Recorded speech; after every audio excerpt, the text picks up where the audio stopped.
Hola a todos los amigos y amigas de Filosofía Apuntes. Estamos con Santo Tomás de Aquino, la Suma Teológica, cuestión 59 en la parte tercera, la tertia de esta Suma Teológica. Y tenemos que ver un problema. Es un problema, así lo plantea Santo Tomás de Aquino. La sepultura de Cristo. ¿Convino que Cristo fuera sepultado? ¿Cómo fue el modo de su sepultura? ¿Se disolvió su cuerpo en el sepulcro? ¿Y cuánto tiempo estuvo muerto en el sepulcro? Son dudas, son problemas que se planteaban en la época de Santo Tomás y que él mismo nos da la respuesta. Así que sin más dilación, vamos allá.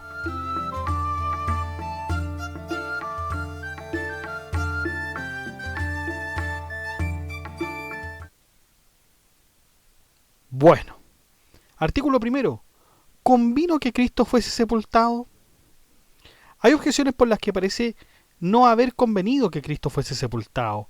En primer lugar, acerca de Cristo se dice en el Salmo 87:56, ha sido hecho como un hombre débil, libre entre los muertos.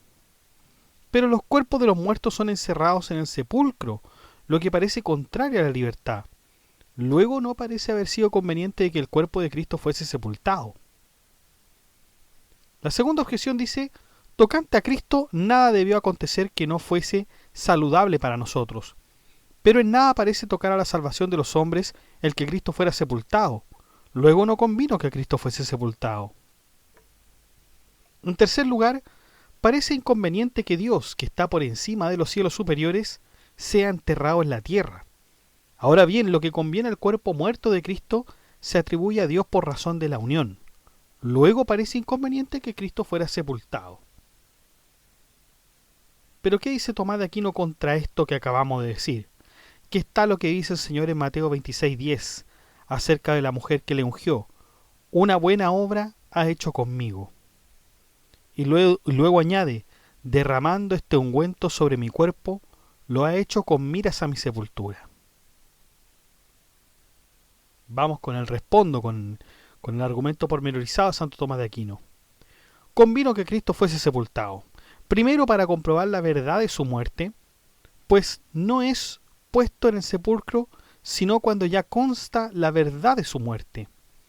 Pero esto se lee en el Marcos 15:44 al 45, que Pilato, antes de permitir que Cristo fuese sepultado, averiguó, tras diligente investigación, si había muerto. Segundo, porque por haber resucitado Cristo del sepulcro, se otorga la esperanza de resucitar por medio de él mismo a lo que están en el sepulcro, conforme a aquel pasaje de Juan 5 del 25 al 28. Todos los que están en los sepulcros oirán la voz del Hijo de Dios, y los que la oyeren vivirán. Tercero, para ejemplo de los que, por la muerte de Cristo, están espiritualmente muertos al pecado, los cuales sin duda quedan sustraídos a la conspiración de los hombres, según lo que dice el Salmo 30:21, también hay que unir lo que dice el Colosenses 3:3. Estáis muertos y vuestra vida está oculta con Cristo en Dios. De donde también los bautizados, que por la muerte de Cristo mueren al pecado, son como consepultados con Cristo por medio de inmersión, según aquellas palabras del Romanos 6:4. Hemos sido consepultados con Cristo por el bautismo en la muerte. Vamos con las objeciones en particular. Acuérdense que la primera decía, acerca de Cristo se dice en el Salmo 87:56, ha sido hecho como un hombre débil, libre entre los muertos. Pero los cuerpos de los muertos son enterrados en el sepulcro, lo que parece contrario a la libertad.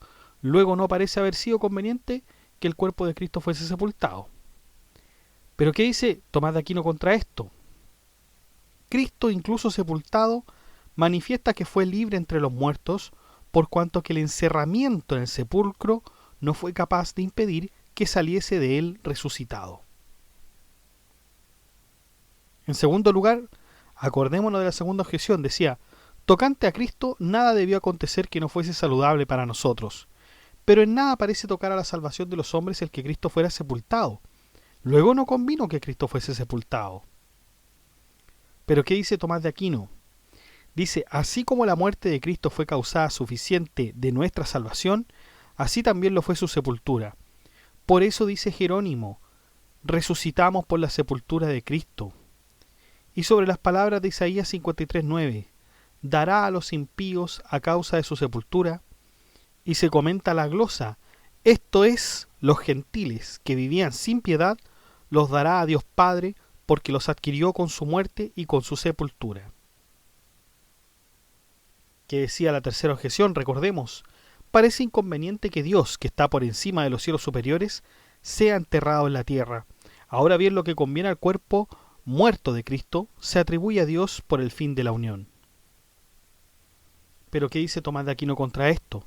Como se dice en un sermón del concilio de Éfeso, nada de lo que salva a los hombres injuria a Dios, pues le presenta no pasible sino clemente. Y en otro sermón del mismo concilio se lee, Dios no toma por injuria nada de lo que es ocasión de salvación para los hombres, y tú no tengas por tan baja la naturaleza de Dios como si alguna vez pudiera estar sujeta a las injurias.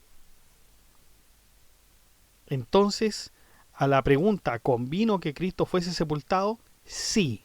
Así respondemos al artículo primero. Vamos con el artículo segundo, que dice, ¿fue sepultado Cristo de modo conveniente? ¿Fue sepultado Cristo de modo conveniente? Hay objeciones por las que parece que Cristo no fue sepultado de modo conveniente. La primera objeción nos dice que su sepultura debe ser conforme a su muerte, pero Cristo padeció una muerte vilísima, conforme a aquellas palabras de Sabiduría 2:20, condenémosle a muerte vergonzísima. Luego parece no haber sido conveniente que se diese a Cristo una sepultura honrosa, por cuanto fue enterrado por los grandes, a saber, José de Arimatea, que era noble consejero, como se dice en el Marcos 15:43, y Nicodemo, que era príncipe de los judíos, como se lee en Juan 3:1. La segunda objeción dice, en torno a Cristo no debió hacerse nada que fuese un ejemplo de superfluidad, pero ejemplo de superfluidad parece haber sido el que, para enterrar a Cristo, viniese Nicodemo, trayendo una mezcla de mirra y aloe como de unas 100 libras, según se dice en el Juan 19:39, sobre todo después de que una mujer se había anticipado a ungir su cuerpo para la sepultura, como narra Marcos 14:8. Luego, respuesta de Cristo, no se procedió convenientemente en este asunto. Vamos con la tercera objeción que dice, no es conveniente que un hecho incluya elementos encontrados. Ahora bien, la sepultura de Cristo por un lado fue sencilla, puesto que José lo envolvió en una sábana limpia, como se dice en Mateo 27:59, y no entre oro, piedras preciosas o sedas, según comenta Jerónimo en ese mismo lugar, y por otro, llena de ostentación, puesto que lo enterraron con aromas, Juan 19:40. Luego parece que la condición de la sepultura de Cristo no fue la conveniente. Vamos con la cuarta objeción que dice, todo cuanto está escrito, y especialmente acerca de Cristo, fue escrito para nuestra enseñanza, como se lee en Romanos 15:4. Pero en los evangelios se narran algunas cosas sobre la sepultura que en nada parece corresponder a nuestra enseñanza. Por ejemplo, que fue sepultado en un huerto, en un sepulcro ajeno, nuevo y excavado en la roca. Luego el modo de la sepultura de Cristo no fue conveniente. Pero ¿qué dice Tomás de Aquino en general contra todas estas objeciones que acabamos de leer?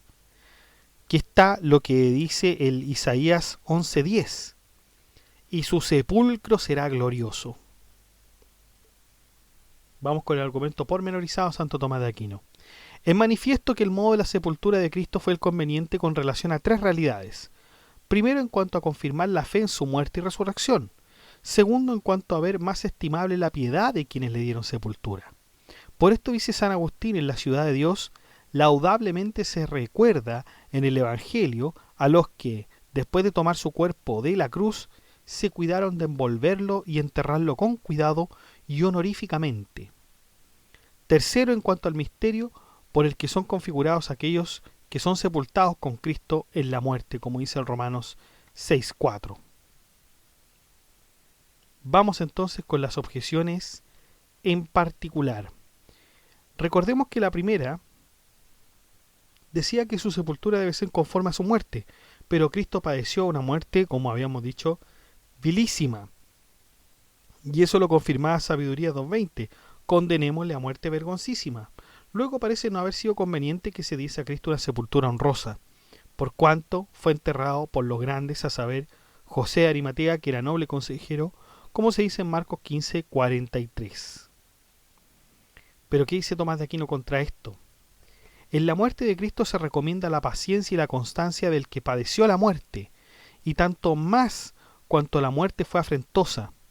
En cambio, la sepultura honorífica se considera el poder del que muere, el cual, contra la intención de quienes le mataron, ya muerto, es enterrado honoríficamente, y con eso se prefigura la devoción de los fieles que habían de servir a Cristo muerto. Vamos con la segunda objeción. Recordemos que decía, en torno a Cristo no debió hacerse nada que fuese un ejemplo de superfluidad. Pero ejemplo de superfluidad parece haber sido el que para enterrar a Cristo viniese Nicodemo trayendo mezcla de mirra, unas 100 libras, según se dice en la Biblia, después que una mujer ya se había anticipado a ungir su cuerpo para la sepultura. ¿Pero qué dice Tomás de Aquino contra esto? En la noticia del evangelista Juan 19:40, sobre su sepultura, según es costumbre sepultar entre los judíos, como expone Agustín, nos amonestó que en los honores de esta clase, tributados a los muertos, deban observarse las costumbres de cada nación. Y era costumbre de aquel pueblo enterrar a los muertos con aromas, a fin de conservarlos por más tiempo incorruptos. Por eso también en el libro sobre la doctrina cristiana de Agustín, se dice que en todas las cosas de esta naturaleza, lo culpable no es el uso sino la liviandad de quienes la practican. Y luego añade, lo que en otras personas es ordinariamente un pecado grave respecto de una persona divina o profética es signo de algo grande. Además, la mirra y el aloe, por su amargura, significan la penitencia mediante la cual uno conserva en sí mismo a Cristo sin la corrupción del pecado. Y el olor de los aromas representa la buena fama. Vamos con la tercera objeción. Recordemos que decía, no es conveniente que un hecho incluya elementos encontrados. Ahora bien, la sepultura de Cristo por un lado fue sencilla, puesto que José lo envolvió en una sábana limpia, y no entre oro, piedras preciosas o sedas, según se comenta, y Jerónimo dice que, por otro lado, llena de ostentación, porque lo enterraron con aromas. Pero ¿qué dice Tomás de Aquino contra esto? Que la mirra y el aloe se aplicaron al cuerpo de Cristo para que se conservase inmune de la corrupción, cosa que de algún modo parecía necesaria. Con esto se nos ofrecía un ejemplo de que podemos usar lícitamente algunos recursos preciosos en calidad de medicinas cuando se presente la necesidad de conservar nuestro cuerpo. En cambio, la envoltura del cuerpo se ordenaba solo a un cierto decoro de la honestidad, y en esto debemos contentarnos con cosas sencillas. Sin embargo, con esto se significaba, como dice Jerónimo, que envuelve a Jesús en una sábana limpia que él lo recibe con alma pura. Y de aquí, como dice Beda también el Venerable, proviene la costumbre de la Iglesia de celebrar el sacrificio del altar, no sobre telas de seda ni sobre paños teñidos, sino sobre el lino terreno, a imitación del cuerpo del Señor sepultado en una sábana limpia.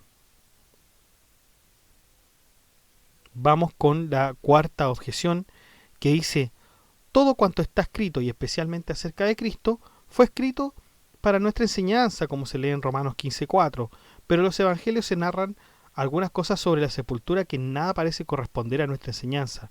Por ejemplo, que fue sepultada en un huerto, en un sepulcro ajeno, nuevo y excavado en la roca. ¿Qué dice Tomás de Aquino contra esto? Cristo fue sepultado en un huerto para significar que por su muerte y sepultura somos librados de la muerte en que incurrimos por el pecado de Adán, cometido en el huerto del paraíso. Y por eso, como dice Agustín en un sermón, el Salvador fue puesto en una sepultura ajena porque moría en favor de la salud de los otros, y el sepulcro es la morada de la muerte. Esto permite también reflexionar sobre la magnitud de la pobreza que asumió por nosotros, pues el que durante su vida no tuvo casa, también después de su muerte es depositado en un sepulcro ajeno y estando desnudo lo tapa José. Es colocado en un sepulcro nuevo, como dice Jerónimo, para que después de la resurrección, quedando los demás cuerpos en el sepulcro, no se supiese que era otro el que había resucitado. El sepulcro nuevo puede señalar también el seno virginal de María. Con esto puede insinuarse a sí mismo que por la sepultura de Cristo, destruida la muerte y la corrupción, todos somos renovados. Fue enterrado en un sepulcro excavado en la roca, como dice Jerónimo. No fuera que en caso de haber sido construido de muchas piedras, se dijese que había sido robado socavando los cimientos. De donde también la gran piedra que se colocó demuestra que el sepulcro no hubiera podido ser abierto sin la ayuda de muchos. Incluso si hubiera sido sepultado en la tierra, podrían decir, removieron la tierra y lo robaron, como comenta Agustín. Místicamente se significa con esto, como escribe Hilario, que por la doctrina de los apóstoles es sepultado Cristo en el pecho de la dureza gentil, escindido por la obra de la doctrina. Pecho rudo y nuevo, no accesible antes al temor de Dios por ninguna entrada, y porque nada fuera de él debe entrar en nuestros corazones, se echa a rodar la piedra a la entrada. Y como expone Orígenes, no se escribió por casualidad. José envolvió el cuerpo de Cristo en una sábana limpia y lo puso en un sepulcro nuevo e hizo rodar una gran piedra porque todo cuanto se hace en torno al cuerpo de Cristo es limpio, nuevo y magnífico. Entonces, en el artículo segundo, respondemos a la pregunta, ¿fue sepultado Cristo de modo conveniente? Tenemos que decir que sí, fue sepultado de modo conveniente. Vamos con el artículo tercero. ¿Se convirtió en ceniza el cuerpo de Cristo en el sepulcro? ¿Se convirtió en ceniza el cuerpo de Cristo en el sepulcro? Hay objeciones por las que parece que el cuerpo de Cristo se convirtió en ceniza en el sepulcro. Así como la primera objeción, así como la muerte es pena del pecado del primer hombre, así también lo es la conversión de ceniza, pues al primer hombre, después del pecado, se le dijo, polvo eres y al polvo volverás, como se escribe en Génesis 3:19. Pero Cristo sufrió la muerte para librarnos de ella. Luego también su cuerpo debió convertirse en ceniza para librarnos de la conversión en ceniza. En segundo lugar, el cuerpo de Cristo fue de la misma naturaleza que los nuestros, pero nuestros cuerpos, en cuanto mueren, comienzan a descomponerse y quedan preparados para la putrefacción, porque exhalando el calor natural, sobreviene un calor extraño que causa la putrefacción. Luego da la impresión de que en el cuerpo de Cristo hubiera acontecido lo mismo. La tercera objeción dice, como acabamos de decir en el artículo primero, Cristo quiso ser sepultado para dar a los hombres la esperanza de que también ellos resucitarán de los sepulcros. Luego también debió sufrir la conversión en ceniza para dar la esperanza de resucitar a los que se habían convertido en ceniza después de la conversión en polvo. ¿Qué dice Tomás de Aquino contra estas objeciones en general? Que está lo que dice el Salmo 15:10. Se dice, no permitirás que tu santo experimente la corrupción, lo que el Damasceno expone en el tercer libro, como referido a la corrupción que consiste en la disolución de los elementos. Vamos con el argumento pormenorizado, el respondo.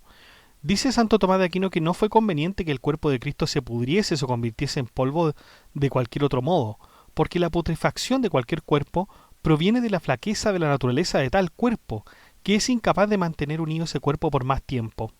Pero como se ha dicho, la muerte de Cristo no debió producirse por la flaqueza de su naturaleza, a fin de que nadie creyese que no era voluntaria, y por tal motivo no quiso morir de enfermedad sino por pasión inferida a la que espontáneamente se ofreció.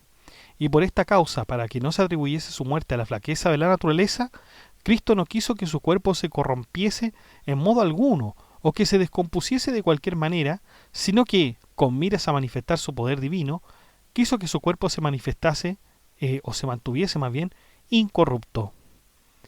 De donde comenta el Crisóstomo que mientras los demás hombres viven y realizan grandeza en términos de hazañas, las aplauden, pero cuando ellos mueren parecen también sus proezas.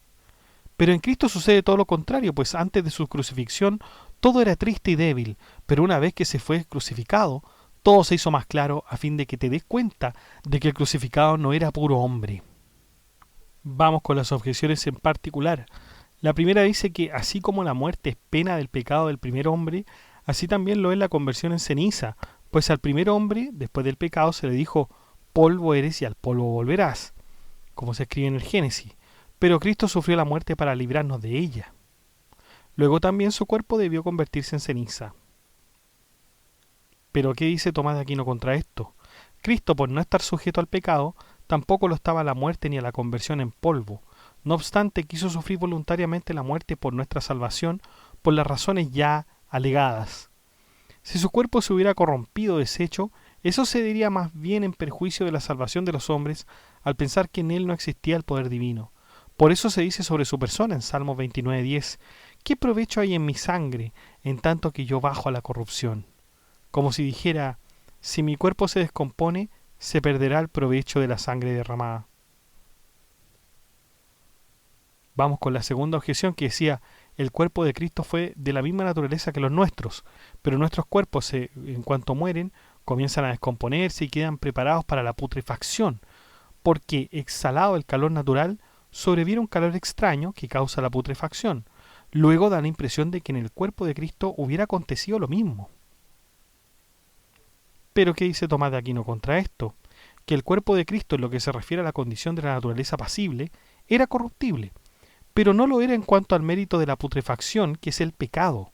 Pero el poder divino preservó el cuerpo de Cristo de la putrefacción, lo mismo que le resucitó de la muerte. Recordemos ahora la tercera objeción que decía, como acabamos de decir, Cristo quiso ser sepultado para dar a los hombres la esperanza de que también ellos resucitarán de los sepulcros. Luego también debió sufrir la conversión de ceniza para dar la esperanza de resucitar a los que se habían convertido en ceniza después de la conversión en polvo. ¿Qué dice Santo Tomás de Aquino contra esto? Que Cristo resucitó del sepulcro por la virtud divina que no reconoce límites, y por eso el hecho de haber resucitado del sepulcro fue argumento suficiente de que los hombres habían de resucitar por el poder divino, no sólo de los sepulcros, sino también de cualquier muerte. Entonces, al artículo 3, ¿se convirtió en ceniza el cuerpo de Cristo en el sepulcro? No, respondemos negativamente. Vamos con el artículo 4 que dice, ¿estuvo Cristo en el sepulcro solamente un día y 2 noches? ¿Estuvo Cristo en el sepulcro solamente un día y 2 noches? Hay objeciones por las que parece que Cristo no estuvo en el sepulcro solamente un día y 2 noches. El mismo Mateo en 12:40 dice, como estuvo Jonás en el vientre del cetáceo 3 días y 3 noches, así estará el Hijo del Hombre 3 días y 3 noches en el seno de la tierra. Pero estuvo en el seno de la tierra mientras estuvo en el sepulcro. Luego no estuvo solamente un día y 2 noches. En segundo lugar, Gregorio, en una homilía de Pascua, dice que así como Sansón arrancó a medianoche las puertas de Gaza, así también Cristo resucitó a medianoche, quitando las puertas del infierno. Pero una vez que resucitó no estuvo en el sepulcro. Luego no permaneció en el sepulcro 2 noches completas. La tercera objeción dice, por la muerte de Cristo prevaleció la luz sobre las tinieblas, pero la noche pertenece a las tinieblas y el día a la luz. Luego fue más conveniente que el cuerpo de Cristo permaneciese en el sepulcro 2 días y 1 noche, que no lo contrario. ¿Qué dice Tomás de Aquino contra esto en general? Está que, como dice Agustín en el libro sobre la Trinidad, libro 4, desde la tarde de la sepultura hasta el alba de la resurrección, median 36 horas. Esto es, una noche entera con un día entero y otra noche entera. Vamos al respondo, al argumento pormenorizado. El tiempo que Cristo permaneció en el sepulcro representa el efecto de su muerte, y se ha dicho antes que por la muerte de Cristo fuimos librados de una doble muerte, a saber, la muerte del alma y la muerte del cuerpo, y esto está significado por las 2 noches que Cristo permaneció en el sepulcro. Pero, como su muerte no provino del pecado, sino que fue asumida por caridad, no tuvo condición de noche, sino de día. Esta es la razón de que esté significada por el día que Cristo estuvo en el sepulcro, y así fue conveniente que Cristo estuviera en el sepulcro un día y 2 noches. Vamos ahora con los argumentos en particular. Acordémonos que el primero citaba al Mateo 12:40, como estuvo Jonás en el vientre del cetáceo 3 días y 3 noches, así estará el Hijo del Hombre 3 días y 3 noches en el seno de la tierra. Pero estuvo en el seno de la tierra mientras estuvo en el sepulcro. Luego no estuvo solamente un día y 2 noches. ¿Pero qué dice Santo Tomás de Aquino contra esto? Como escribe Agustín en el libro sobre el consenso evangélico, algunos, ignorando el modo de hablar de las Escrituras, han querido ver la noche en aquellas 3 horas de sexta a nona en las que se oscureció el sol, y el día en las otras 3 horas en que volvió a lucir sobre la tierra, es decir, desde nona hasta la puesta del sol. Sigue luego la noche futura del sábado, que, contada con su correspondiente día, serán ya 2 noches y 2 días. Después del sábado síguese la noche del día primero, después del sábado, esto es, del amanecer del domingo, en el que resucitó el Señor. Pero con esta manera de contar no se logra todavía la realidad de 3 días y 3 noches. Queda, pues, que la encontremos en el modo de hablar usado por las Escrituras, según el cual se toma la parte por el todo, de manera que entendamos una noche y un día por un día natural. Y así el primer día se cuenta desde el fin del viernes, en que Cristo murió y fue sepultado, y el segundo día es un día completo con sus 24 horas nocturnas y diurnas, y la noche siguiente forma parte del tercer día. Y siguiendo con el texto de Agustín, pues así como los primeros días por la futura caída del hombre se cuentan desde la luz hasta las tinieblas, así también estos por causa de la reparación del hombre se cuentan desde las tinieblas hasta la luz. Vamos con el segundo argumento. Gregorio en una homilía de Pascua dice que así como Sansón arrancó a medianoche las puertas de Gaza, así también Cristo resucitó a medianoche quitando las puertas del infierno, pero una vez que resucitó no estuvo en el sepulcro, luego no permaneció en el sepulcro 2 noches completas. Pero ¿qué dice Tomás de Aquino contra esto? Que como escribe Agustín, Cristo resucitó al amanecer cuando ya hay algo de luz y sin embargo todavía queda algo de la oscuridad de la noche.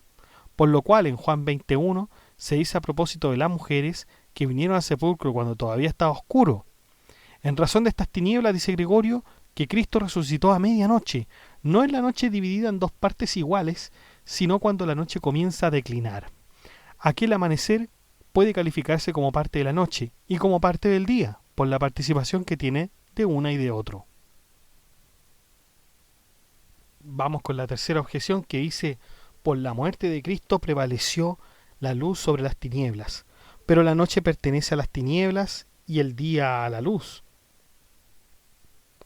Luego, fue más conveniente que el cuerpo de Cristo permaneciese en el sepulcro 2 días y una noche que no lo contrario. Pero ¿qué dice Tomás de Aquino contra esto? En la muerte de Cristo prevaleció tanto la luz, representada por un solo día, que se disipó las tinieblas de 2 noches, es decir, de nuestra doble muerte, como queda expuesto ya en la solución, en el respondo. Y así, muchachos, terminamos con esta parte tercera, cuestión 51, sobre la sepultura de Cristo. Este tipo de cosas, bueno, uno siempre que las escucha, las encuentra sorprendente. Por lo bajo es una cuestión sorprendente, o sea, es la resurrección.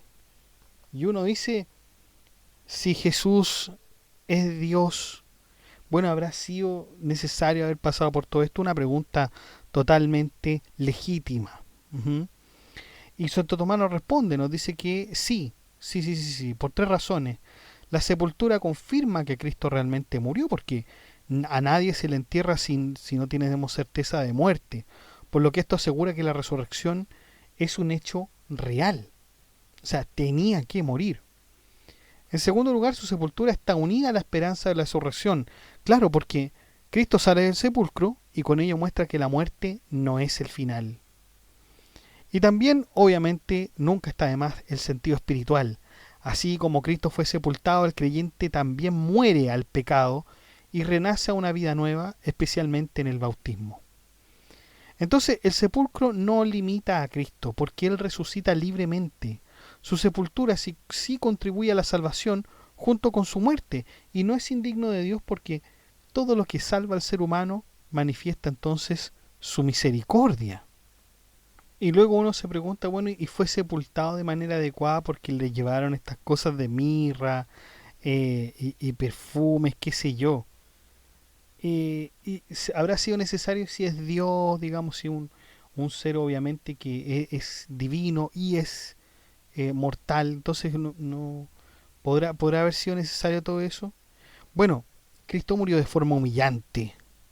Su sepultura fue honrosa. ¿Por qué?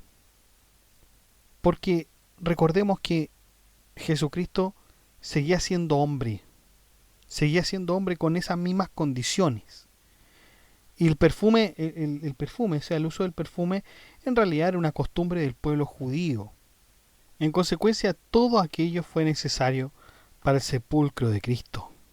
Lo mismo ocurre cuando nosotros hablamos de la descomposición, porque bien podríamos decir, bueno, su cuerpo no sufrió corrupción, ni se convirtió en ceniza, pero estamos hablando de que era un hombre que debía pasar por eso mismo. Pero es que Cristo no muere por debilidad, Cristo muere voluntariamente. Por eso su cuerpo debía permanecer incorrupto, para mostrar que su muerte no fue por necesidad, sino que fue por decisión y poder divino. Y esto confirma aún más su divinidad, porque mientras los hombres pierden todo al morir, en Cristo ocurre lo contrario, porque después de su muerte se manifiesta aún más su poder. Y la última ya, el último artículo habla de algo un poco más técnico, un poco más específico, que son los días en que estuvo en el sepulcro, ¿no? Y bueno, según el modo de contar de las escrituras, estuvo un día y 2 noches.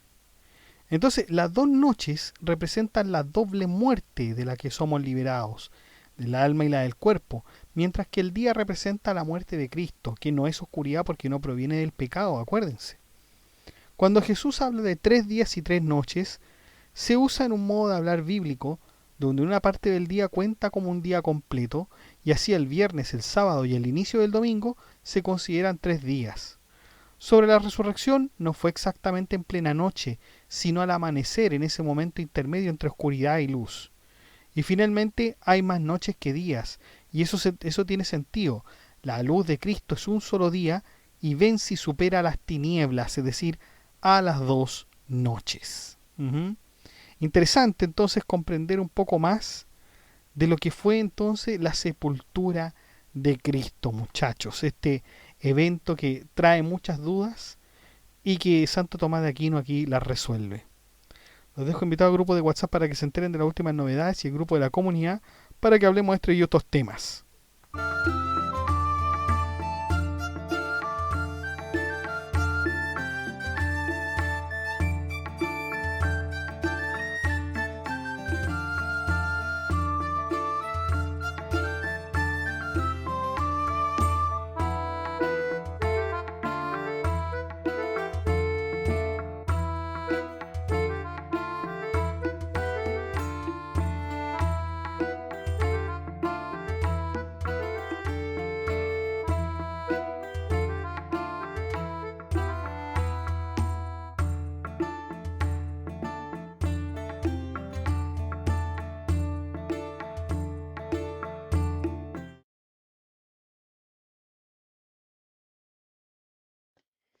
Bueno chicos, y eso ha sido todo. Muchas gracias por escuchar este podcast. Si le ha gustado, de like, comente, comparta, suscríbase, acceda al blog que está en la descripción del video, haga soporte en PayPal y en Patreon. Agradecemos también a nuestro mecenas medieval, que es Gab Welther. Agradecemos su compromiso sostenido con la preservación de este canal, de la transmisión del conocimiento, entre otros. Su aporte contribuye a mantener vivo este espacio de estudio y reflexión. Muchas gracias, Gab Welther. Saludamos a nuestros mecenas romanos, que son Abstract Panicker, José Manuel Santos, Ricardo, Luis Gilberto Osorio Casas, Leticia Mejías, Noecitos Lago Sam, Héctor Aybar Díaz 4611, Mayra Alejandra Durango y Nesa Basilio. Gracias muchachos por brindar la base que sostiene este proyecto mes a mes. Su constancia y apoyo permiten que esta labor continúe con seriedad, disciplina y dedicación. Y usted también puede ser un mecenas y apoyar este proyecto educativo que es Filosofía Apuntes, haciendo clic en el botón unirse de cada video, en el cual usted podrá encontrar todas las membresías y usted podrá escoger la que mejor le acomode, la que mejor le resulte. Que estén bien, cuídense, chao.